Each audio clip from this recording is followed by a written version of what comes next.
সেই গাছ থেকে খেজুর পেড়ে তাকে দিচ্ছে আর সে খাচ্ছে।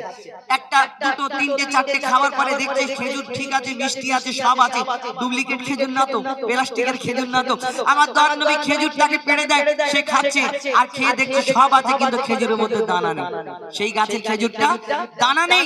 তখন আমার নবীকে প্রশ্ন করছে, বলো মুহাম্মদ, আরবের বুকে এত গাছ আছে, সব গাছের মধ্যে খেজুরের দানা যদি হয়, সব খেজুরের মধ্যে যদি দানা হয়, তাহলে এই তোমার গাছের খেজুর হলো ফল।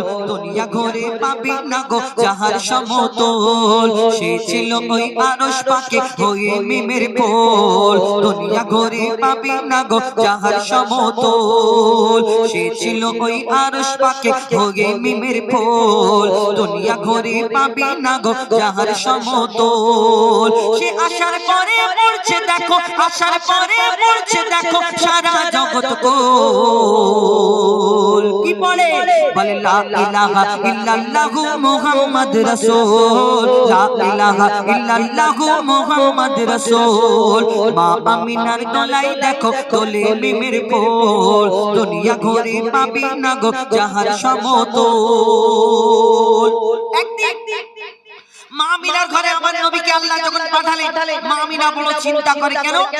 তখন সেই সময় নিয়ম ছিল, কোন ঘরে বাচ্চা কাচ্চা জন্মগ্রহণ করলে একটা দুধ মা, দাই মারা এসে বাচ্চাটাকে নিয়ে যেত, দুধ পান করিয়ে তাকে লালন পালন করে বড় করে আবার ফিরিয়ে দিত মায়ের কোলেতে, আর তার বাপ তার বিনিময়ে কিছু পয়সা করি কিছু জিনিসপত্র দিত। কিন্তু আমার নবীকে যখন আল্লাহ পাঠালেন মা আমিনার ঘরে, তার আব্বা জান ছিলেন না। মা আমিনা বড় চিন্তা করে, আল্লাহ এত সুন্দর একটা বাচ্চা দিয়েছো, কিন্তু এর আব্বা নেই, আমি কেমন করে মানুষ করব, কেমন করে লালন পালন করব? আল্লাহর তরফ থেকে তখন খবর আসে, মা আমিনা তুমি চিন্তা করো না। কি খবর? কবি ছন্দের মাধ্যমে লিখছে, দেখো। পিতার ছায়া ছিল না মাথায়, নবী জন্ম নিল যখন, শুধু ছিল মা আমিনা, ছিল না ভাই বোন। শুধু ছিল মা আমিনা, ছিল না ভাই বোন। নবী জন্মকালে এতিম বলে মা আমিনা ভাবে, নবী জন্মকালে এতিম বলে মা আমিনা ভাবে, আমি করব কেমন লালন পালন, খোদা গো কি হবে? আমি করব কেমন লালন পালন, খোদা গো কি হবে? তখনই এক খবর আসে, শোনো আমিনা বিবি। তখনই এক খবর আসে, শোনো আমিনা বিবি, তোমার কোলে নাজিল হলো খোদার শ্রেষ্ঠ নবী। আল্লাহ স্বয়ং তার লালন পালনে নিয়েছে গোভার, আর জিবরিল আমিন থাকবে হয়ে ওর পাহারাদার। ও সৃষ্টি কুলের শিরোমণি, সৃষ্টি কুলের শিরোমণি হবে নবী কুলের মোল। দুনিয়াতে যার নাম হবে মুহাম্মদ রাসূল, দুনিয়াতে যার নাম হবে মুহাম্মদ রাসূল। মা আমিনার দোলাই দেখো তোলে মিমের ফুল, দুনিয়া ঘরে পাবি না গো যাহার সমতল। এই বিনা দানার খেজুর কি করে হলো, কবে থেকে হলো? আমার নবী যখন দিন প্রচার করে, ইসলাম প্রচার করে, কলমা প্রচার করে, তখন কত বেদিনরা কত আঘাত করতো আমার নবীকে। কেউ পাথর ছুঁড়ে মারতো, কেউ পাগল বলে, কেউ পাগল বলে চেঁচাতো, আবার কেউ নাড়ি ভুঁড়ি চাপিয়ে দিত আমার নবীর গায়েতে, কেউ পাগল বলে তাড়া করতো। আর নবীর গায়ে যখন পাথর ছুঁড়ে দিয়ে আঘাত করতো, এত রক্ত বের হতো, এত রক্ত বের হতো, এই পায়ের জুতা মুবারক পায়ের সঙ্গে জাপটে রয়ে যেত, রক্তটা ঝরে ঝরে ঝরে ঝরে এই পায়েতে জুতা মুবারকে গিয়ে জড়ো হয়ে হয়ে এই জুতা মুবারকের সঙ্গে ওই রক্ত আর এত গাঢ় হয়ে যেত, সেই জুতাটা জাপটে রয়ে যেত। আবার মা ফাতেমা তিনি গরম পানি দিয়ে এই জুতা মুবারকটা ছাড়াতেন, তাহলে কত কষ্ট করেছে। তো একদিন একটা ইহুদি আমার দয়ার নবীকে কষ্ট দেবে বলে সে একটা খেজুরের দানা কুড়িয়েছে, খেজুরের দানাটা কুড়িয়ে তাকে ভালো করে আগুনেতে পুড়িয়েছে, আর একটা দানা পোড়ালে কোনোদিন সেই দানা থেকে গাছ হয় না। তো সেই দানাটা পুড়িয়ে এনে আমার নবীকে পরীক্ষা করছে, বলে মোহাম্মদ তুমি যে দুনিয়াতে নবী বলে দাবি করো, তোমাকে আমি একটা পরীক্ষা করব, তোমাকে আমি এই খেজুরের দানাটা দিচ্ছি, তুমি আমার সামনে এই দানাটা পুঁতে দেবে, আর এখানে একটা গাছ বের করে দেখাতে হবে। সে চিন্তা করছে আমি এমন প্রশ্ন করেছি মোহাম্মদ ভয়েতে পালাবে, কিন্তু আমার দয়ার নবী মিচকি হেসে সেই খেজুরের দানা নিয়ে বলছে, শোনো ইহুদি, তোমার সামনে আমি দানাটা পুঁতে দিচ্ছি, এখানে শুধু একটা গাছ হবে না, এখানে একদিনে একটা গাছ হবে, গাছেতে ফল হবে, এই ফল তোমাকে কালকে খাও। এই কথা যখন শুনি ইহুদি তখন চিন্তায় পড়ে যায়। কিন্তু ইহুদি সাথীরা বলছে শোনো, মুহাম্মদ আসমানের চাঁদকে টুকরা করে দেখিয়েছে, জমিনের পাথরকে কলমা পড়িয়ে দেখিয়েছে, হয়তো মুহাম্মদ কোনো জাদু জানে, তুমি পারবে না। তখন ইহুদি ভয় পেয়ে যায়। তারপর কি হয় দেখছি দেখুন।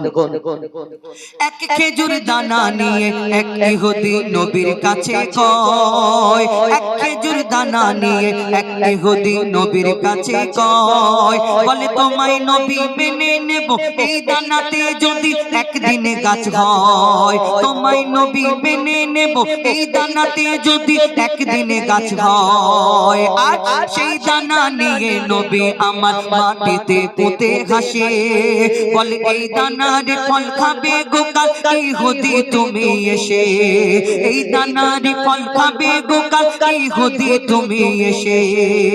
আর ভাবে ইহুদি সত্যি যদি এই দানাতে গাছ হয়ে যায়, সেই ভয়েতে গভীর রাতে ইহুদি দানা চুরি করে তুলে নেয়।